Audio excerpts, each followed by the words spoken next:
Welcome back to a new video, guys. Today we're going to be reading some scary Reddit stories, some scary real Reddit stories. So these are things that actually happen to people, and I feel like if it's fake, we'll be able to tell. So let's just jump straight into it. What is the creepiest thing that has ever actually happened to you? First one by Bing Bong 1234. Bruh, come on. Bing Bong? That's gotta be racist. I've been waiting for a long time to tell Reddit the full story of the Whistler. When I saw Whistler, I thought they were talking about like huge campground in Canada, specifically near like Jasper area. It's Whistler, it's called Whistler. It's also like a huge, I think it's the biggest ski hill in the world. I have never been there. This story requires many details, but it is unexplainably creepy and 100% true. I also have video evidence. I was about 8 years old. I was taking my dog for a walk through the neighborhood with my mom. It was maybe 11 p.m. We lived next to a swamp/woods area on the edge of our neighborhood in Lansing, Michigan. I remember it being very silent and slightly windy. From down in the swamp, we heard somebody whistling at us. Okay, so this is definitely creepy. I don't think it's like paranormal creepy. I think it's like human creepy, because I think humans low-key scarier than like paranormal activity, you know, because like humans, they can do stuff to you. From down in the swamp, we heard somebody whistling at us.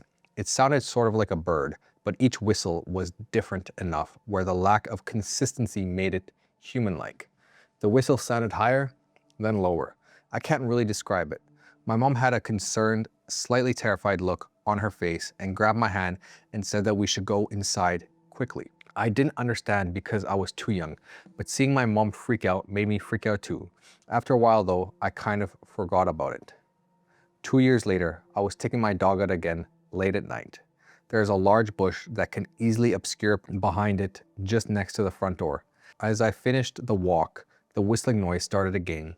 Same pitches, same inconsistent human-like tones. As soon as I heard it, a chill went down my spine, as I remembered exactly the feeling of seeing my mom terrified, looking down into the swamp at something I couldn't see. Maybe she couldn't either. I ran inside as fast as possible. Years went by and I thought about it less and less. I told only a handful of people and eventually it slipped from my mind. Fast forward to last summer, I'm 24, started dating my girl Sarah.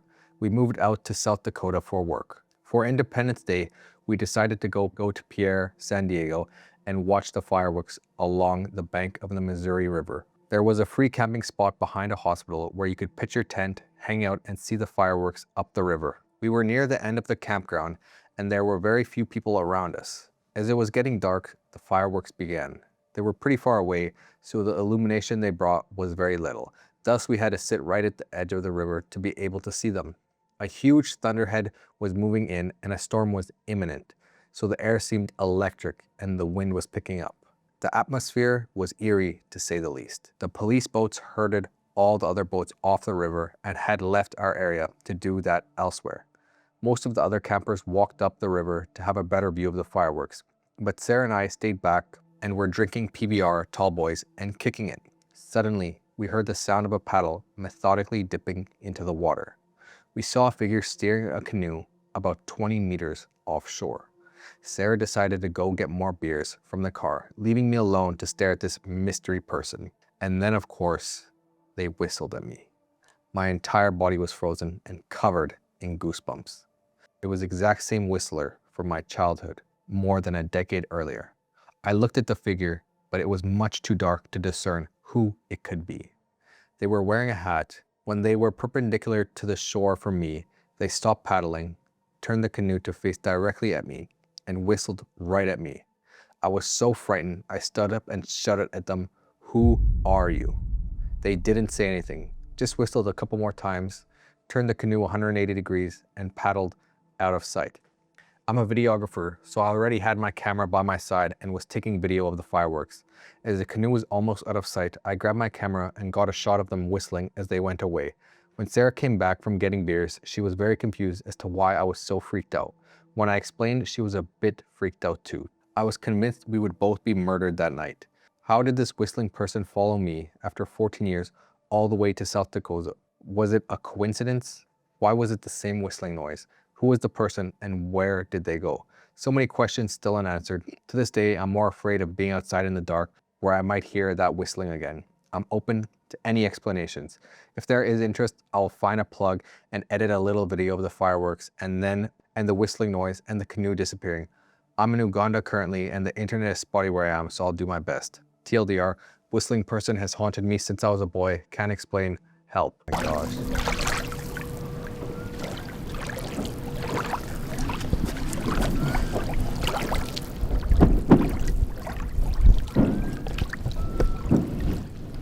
Dude, this just... Wait. Oh my gosh. Dude, this just... Wait, do you hear that whistling? Oh, hell no. 10 years ago? 780K views? Dude, this Reddit post must have been famous to get that many views. Dude, that whistling is eerie. And everything about it, it's like the sun is set. The sky is still like partly like lit by the sun, but it's set. The fireworks are very far away, so it's very like, I don't even think it's creating any light. It's just really eerie. And yeah, you could see the thunder and lightning. You can see the lightning clouds there. Dude, am I the only one when I read scary stories, I just imagine it in like cartoon format for some reason. I don't know, in my head I just imagine it as cartoon. So now like seeing it like real life, like with the actual video, it's a lot creepier. It is a lot creepier. Dude, it just keeps on going and going and going, the whistling. It sounds so close. Okay, so we can see the truck and a van. Where's the canoe though? Dude, the canoe is that far away? Dude, the canoe is so far away. How is the whistling that clear? Oh, that's creepy. Let me watch that last part. So this is the footage he got when I guess the guy was rowing away, just started rowing back away. It's so clear. It's crazy. Dude, that is creepy. Well, it's obviously a person. If this person has just been following him since a childhood, maybe it's like some elaborate prank, but still, dude, that's scary. Oh man. When I was still getting shots of the firework, I heard the whistling starting. I was too afraid at that moment to point my camera directly at the canoe, so I just turned my microphone towards it and kept a low-key shot facing down river towards the firework. If you wear headphones, you can hear it better. It's the two-tone whistle, high then low. You can hear me ask my girlfriend, "Are you whistling? Is that you?" She said no, but I wasn't sure, so I told her stop it because I was getting scared. The last shot, I boosted the brightness as much as I could and still made out the person in the canoe. It looks like they're wearing a red sweatshirt or something. Edit, it's been a while and I apologize for that. I'm back in the US now and asked my mom about it. I sat her down and played the video for her. She honestly doesn't remember anything like that happening. I wish I had something more exciting to say. Alas, it must remain a mystery. Let's read some comments. I love the idea that you had a psychotic breakdown at some dude just chilling on a canoe down the river at night, whistling happy to himself. It's not like it's like some very intricate whistle. A two-tone, high, low, high, low, high, low, you know? So it's not like there's only one person in the world that can do it. So that means you're getting stalked, you know? But still, it is creepy. It is creepy. Dude, read this, please. I shit you not. In my country, Venezuela, there's a legend about a guy called El Ciblon, the Whistler, a sort of damned soul that warns people of their coming death. I'm not making this up. I'll try to translate parts from the article for you to see if they can fit what you experienced. The legend is that a young man who was killed by his father as revenge because he had killed his wife and called her a whore. After this event, his grandfather had him tied to a pole in the middle of a field and whipped him, and his wounds cleaned with aguardiente. That's like, yeah, drinking alcohol. That stuff is strong, dude. That's like rubbing alcohol. And released him with 2 rabid and hungry dogs. But before released, he cursed him to carry his father's bones for the rest of eternity. He has a particular whistling similar to music notes, C, D, E, F, G, A, B, in that order, going up to F and then going down low to B. It is heard that when the whistling is heard closely, there is no danger because he is really far. But when the whistling sounds far, he is really close. It's also said that the whistling announces the death of those who hear it. He can be anywhere at any time.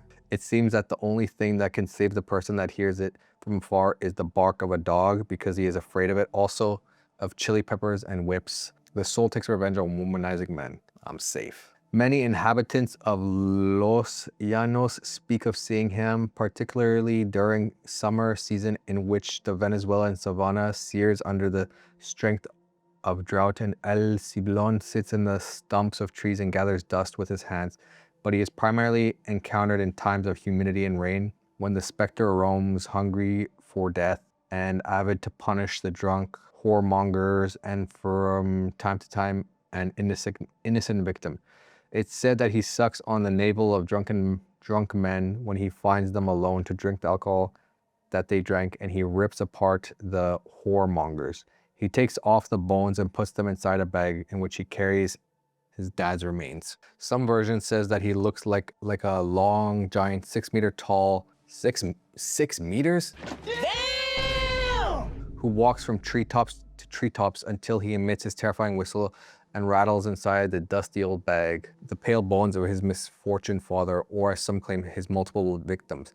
Other versions state that he presents as the shade of a tall and slender man with a hat specifically to drunk people. It is said that El Ciblon may appear near a house or some nights, leaving the bag on the floor and counting the bones one by one.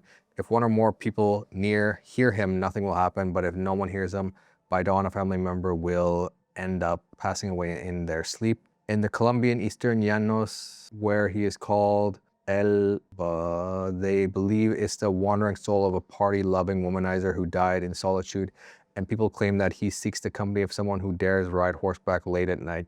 But this kind of version is an exception, because also in Colombia, some others say he chases pregnant women, that his whistle penetrates the ear, chills, and that if someone hears a high-pitched tone, it omens the death of a woman, while a low-pitched tone omens the death of a man. In any case, that woman or man is generally someone known by the one that heard whistling. Edit, finished translating. This gave me chills, dude. I'm not one to believe folklore, but your story is way too similar to just ignore it, mainly because you have no way at all to know about this particular legend. Edit 2, I just saw the video and my countrymen would say, el coño de su madre. That's the creepiest shit I've ever seen. And I can't believe Opie delivered proof. No, really interesting how they say when it sounds close, he's actually far. And it sounded so close, but he was so far. Oh, I don't know. Ooh, I don't know. That is, someone explain this. Let's read some more comments and see if someone can explain it. Oh, hell no. Oh man, this is particularly scary. The whistling noise my whistler makes is different than that one, but frightening nonetheless. What's even creepier is that every encounter I've had with them has been with a dog. The first 2 times with my dog, third last summer, there was a family up on the road with a dog playing frisbee. I'll have to start carrying chili peppers with me in case I don't have a dog around to protect me. My grandmother told me that the whistle she had heard while she lived in Los Llanos was a 2-tone whistle. She even did it for me. Damn, I haven't even posted the video of the whistler yet, and you're describing the whistle they do. I hope you can show your grandmother the video when it's up and ask if it's the same one. I need to see the video now. How old were you when you heard the second whistle? I was a little while later, I think around 10 or 11. Someone else commented, so the male version of La Llorona while whistling, where I grew up, my nana would tell me about a woman who cried when far she sounded close, and vice versa. Creepy. I hope that was just a coincidence, because that is creepy. That is eerie. It's like, ooh. The second story, by Young and Lucky. Kind of creepy at the time, but scary afterwards. Long time ago, driving from Bowral to Berrima in New South Wales, a state in Australia, my wife and I were flagged down by a guy asking to borrow a car jack because his van, which he said was his sister's, and yes, it was white, had a flat and his jack didn't work. Guy was creepy and we just said, nah, mate, and took off. A while later, we saw the photo of the serial killer, Ivan Milat, who had been caught by then. Pretty sure it was him, and the van fitted. Ooh, young and lucky indeed, dude. Dude, imagine how you would feel after like finding that out. Like you see some like weird dude on the side of the road and you decide, nah, I'm not gonna help him. Like you might feel like bad in the moment, like a bad person, but imagine seeing that later, that person was like a serial killer, dude. Oh my God. Like the relief, but the fear you would feel at the same time, dude, so like close to like helping this person, you know? Next story by Phobos, like Vietnamese pho. I went on a guided cemetery tour at night. About 6 or 7 of us were standing around a tomb listening to the story of how the inhabitant had killed himself with a gun, when all of a sudden there was a big flash and the whole sky lit up green with smaller flashes. We found out later that we had witnessed a meteor breaking up, so the tour guide takes a moment, recovers from the surprise, and continues his story about how some decades after the poor chap had killed himself, someone broke into his tomb and stole his skull. We then moved on and walked further into the cemetery. We were startled by a loud bang. We shrugged it off as car backfiring, laughed nervously at how on edge we were, and continued the tour. Shortly after, we hear a couple more bangs in quick succession, and one of the tour party commented that they were pretty sure they were gunshots. There was another bang closer, definitely a gunshot. Then we saw a light in between some of the headstones, and I kid you not, we saw a figure of a man carrying a shotgun slowly coming from the direction of the tomb we had just been at. We froze. I looked over at the tour guide thinking it was some prank he plays on all his customers, but he was completely white and was backing away. It was a man with a shotgun and he was walking towards us. He lifted a flashlight and pointed it directly at us. Several of us ducked behind the headstone as he yelled, "Get out of here. What the hell are you doing in this place?" Turns out the city council pays some guys to shoot possums in the cemetery and they forgot to warn the tour company. Oh, dude, that is scary. That is actually scary because that misunderstanding could lead to someone potentially getting hurt or even worse, dying. That's a scary story because that is actually something that can actually happen in real life. Next story. Growing up, my mom was a bartender. She was a single parent, so I took care of my little brother most nights. One night, while I was making dinner, I kept hearing a strange whistling sound. Do we have another whistler on our hands? But I didn't think much of it because it was storming pretty hard outside. But the whistling continued and it started to sound more like a melody than whistling from a storm. I started to get a little freaked out and asking my little brother if he was hearing it too. He wasn't. Eventually the whistling stops, but it's still storming pretty badly. Fast forward to the end of the night when I'm going to bed. I'm climbing up the ladder of my bunk bed and my TV shuts off. I think maybe the power went out, but the hallway light is still on. I try to turn it back on and nothing happens. So I reach around my TV stand and realize that it's been unplugged. At the same time, I hear the whistling, only this time it's not in the distance. It sounded like someone was whistling directly into my ear. I could almost feel their breath. It sent chills down my spine. It still sends chills down my spine. At that moment, I took off running out of our house screaming. We lived in an apartment with 3 other units, so I woke up the neighbors above us. They were a younger couple with 2 kids and offered to come check out our house. I could tell at the time the guy thought I was just a stupid kid hearing things, but was just trying to make me feel better. My brother and I waited outside of our apartment while he went inside to check it out for us. After a few minutes, he came back and seemed a little agitated and asked if you're playing a prank on him. This really scared me, and I told him we weren't playing a prank on him. He could probably see we were telling the truth by our faces because I could see the fear roll over his face. He said he looked everywhere and did not find anyone, but was convinced someone was in our home. They invited us to stay in their apartment until my mom was home from work because they didn't feel comfortable with us staying alone. I never heard the whistling again, but so many other strange things happened to my brother and me in that apartment. I'm convinced it was haunted. I'm not sure if the story will be scary to any of you, but that was the most terrified I've ever been in my life. Okay, why was the guy that checked it scared? Did he also hear the whistling or something? And maybe someone was like living in your attic. Edit, a lot of you linked the Whistler video, very creepy. After listening to it, I really feel like that's what I heard, but not sure if I'm just attributing that to what I heard. Either way, it was very close to what I was hearing and gave me chills. Someone commented, what gave your neighbor the impression someone was in your apartment? Did he mention anything that happened specifically? Either way, it sounds like a terrifying experience. He thought the whistling sounded like it was coming from a person. At first, he thought that we were pranking him, but realized we weren't from our reaction. It definitely made it more terrifying to have an adult verify what I was hearing. Someone else commented, I had a similar experience with hearing a voice so close up. It was like I heard it through a fog. Like the sound you get when you cup a hand over your ear, but I knew it was a man. I knew he was angry and wanted my co-host and I out of the radio station where we worked on Monday nights. I knew he was a station manager of sorts. I knew he was in his late 20s. I knew all this stuff and honestly thought I would turn around and see him standing there, but I didn't. I knocked over my stool, standing up as the music glitches out, and my co-host looked at me like I was crazy. I told her I wanted to leave, and she went around lackadaisy, putting CDs back and straightening up. When I finally got her out of the station and back to the safety of my car, I told her what happened. She laughed at first, being a staunch skeptic about pretty much everything. But when I finished the story, she was quiet and said, I'd never believe you if you didn't look so scared. Dude, I like reading these people's scary stories. Let's read a couple more. My mother called me. Did you use me as a job reference? She asked. You have to let me know if you do that. She had mentioned once that since we had different last names, she'd be happy to lie to any employers. I have never taken her up on this. But sure enough, someone had called her to ask about me. I discounted it. A few days later, my stepmother, Linda, calls with a similar story. She said the woman on the phone was really sweet and just wanted to check references that I obviously must have given her. Linda and I had different names, and aside from her marriage license to my father, nothing connects us. Someone was calling around to check up on me. Linda gave me the caller ID number, but when you call it, it went straight to voicemail with a default message. A week later, I got a call on my band's booking number. It's a Google Voice number for just this purpose. Hello, she said. I found your band online and want to book you. Do you have a show coming up where we could see you? The caller ID matched. It was her. Ooh, creepy. I panicked. I should have named the place and waited for her there. Instead, I asked, why did you call my family? She flusteredly denied it and made a quick excuse to hang up, calling back straight to voicemail. I never got an answer about it to this day. That's creepy. That's creepy. That's really giving like trafficking vibes, like low key. I know like it's kind of like a shot, like wait, what? Why are you checking up on a person and then you're trying to book them? You're trying to get them to a location. When they call you out, then you completely stop. And it's a woman, so maybe it was used to make her feel more comfortable. Someone replied, something similar happened to me about 5 years ago. I got into a car accident, very minor. I rolled into the back of someone's car. We exchanged numbers and I went on my way. It was my brother's graduation party from the Marine Corps boot camp that night, so I proceeded to get shit-faced with him and his friends at my house that night.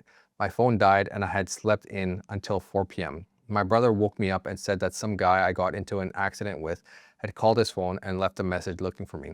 Weird, I couldn't figure out how the guy got my brother's phone number, but it was only one digit off from mine, so maybe he hit the wrong button and somehow called my brother's phone, thinking it was me. Then I got a call from my girlfriend's stepmother saying that she also received a phone call from a man looking for me, saying I got into an accident with him the previous day. I started to get a little creeped out because I didn't even have my girlfriend's stepmom's phone number, so I had no idea how he got it. Then my uncle in Michigan called me with the same story. My uncle and I have different last names, and I was living in California at the time. I legitimately started to freak out at this point. I had no effing clue how this guy got all their phone numbers. My grandmother messaged me on Facebook saying she got a weird phone call from some guy looking for me, but he hung up when she started to ask how he got her phone number. I called the police and told them what happened and said I would like them to contact him and tell him to stop harassing my family members. I'm not sure if they ever did contact him, but I told my insurance company about it. I wanted absolutely no contact with him. A few months after it happened, I kept getting weird phone calls from different numbers where they wouldn't say anything. They would just listen for 30 to 45 seconds and hang up. It was always a different number and always happened around 10 p.m. at night.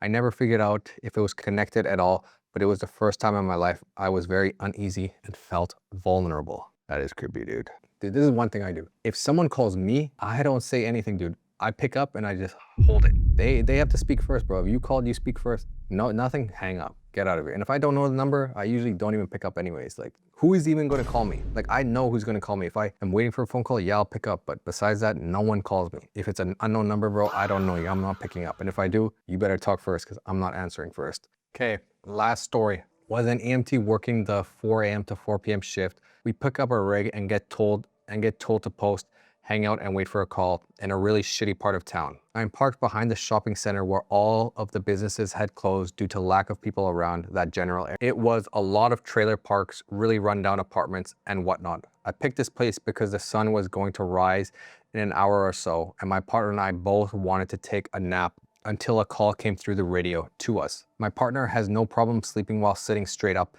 in the front of the ambulance. I absolutely cannot do this, so I went in the back and laid down on the bench to try and nap. The thing about our shitty old ambulance was that you couldn't open the side door from the inside. So I had to get out, go through the side door, not the very back double doors, and lay down. I left the side door a little cracked open for when a call came through so I could just jump into the front to respond. About 5 minutes of me laying there, and I hear my partner call me, "Hey dude, you awake? Yeah, what's up?" That person over there has been staring at us for a while. Across the street, there was a sidewalk along the side of a park. I could make out a faint shadow of a person. Knew it was someone because their cigarette butt flickered every time they took a puff. The streetlight was super dim, but I could tell that they were there, just effing staring at us. It was super weird, so we watched them for a bit. After about 5 more minutes of us just watching, that person walks away. We joke about how weird people are being up at 5 a.m. roaming around some sketchy park. I lay back down and start to doze off. I wake up to my partner saying, "Holy shit, dude." So I pop my head up into the front cabin. The person was standing like 20 feet from our ambulance, dressed in all black, staring at him, eyes locked. I look at her face and I shit you not, she looks like the fucking girl from The Ring, bruh. She had pitch black straight hair, wearing all black, very light skinned. The street light made her look like she was white as paper. My partner is absolutely terrified as they've entered some weird sort of staring match. I told him to hop over into the driver's seat and get the fuck out of there. He says, I can't, I'm too scared to move. Shit, well, I guess I have to squeeze from the back through this little ass space to get into the driver's seat. I jump up and try to get back into the front cabin. It's a tight squeeze because I'm a bigger guy, but I make it through. She apparently takes notice of me moving and starts power walking towards us. I've never been so freaking freaked out in my life. As she gets super close, I realize she's looking at the side door that I left a little bit cracked open. I'm thinking, fuck, I forgot to close it. I get a good look at her face. She's noticed that door, and I know she's gonna try to get in. Maybe she's gonna try to kill me. I don't know, but I have to get the fuck out. Her whole body is shaking as she gets closer and closer, still staring at my partner. She gets up right next to his window and just stares at us both in the eyes. I get into the front with about 1 second to spare, start the ambulance, and peel the F out. We never posted there again. Bro. Someone replied, my guess is she's a drug addict, saw the ambulance, figure she could score some sort of meds out of the back to trade for real drugs. Yeah, boy. Someone replied, oh, there's real drugs in an ambulance. Ever administered diluted or fentanyl? Someone replied, I knew there was no way in hell I could ever allow myself to get near opioids after I was administered fentanyl while being rushed to the burn unit after having half my face blown off by an explosive car radiator. And right after I felt it kick in, I knew that I would go through the pain of that explosion 1,000,000 times over if it meant I could feel as incredible as I did the first time they gave me fentanyl. What? That's crazy. Okay, let me know what you guys think of that last story. That is creepy. Most likely it was just a drug addict though. Like most likely, because I don't really think it's gonna be like Ghost or whatever from The Ring that just like pulls up on an ambulance in like the middle of some abandoned parking lot. Let me know, did you guys find any of these stories creepy? Honestly, I think the creepiest one, definitely the first one, because that video was like just a finishing touch of like creepiness. Oh, that video was good, dude. That video was good. But besides that, the other ones weren't too bad. The other ones were like real life, like always just people doing stuff. But that first one, that one was more paranormal, you could say. Anyways, if you guys want more scary stories, let me know in the comments. I'll see you guys in the next video. Bye-bye.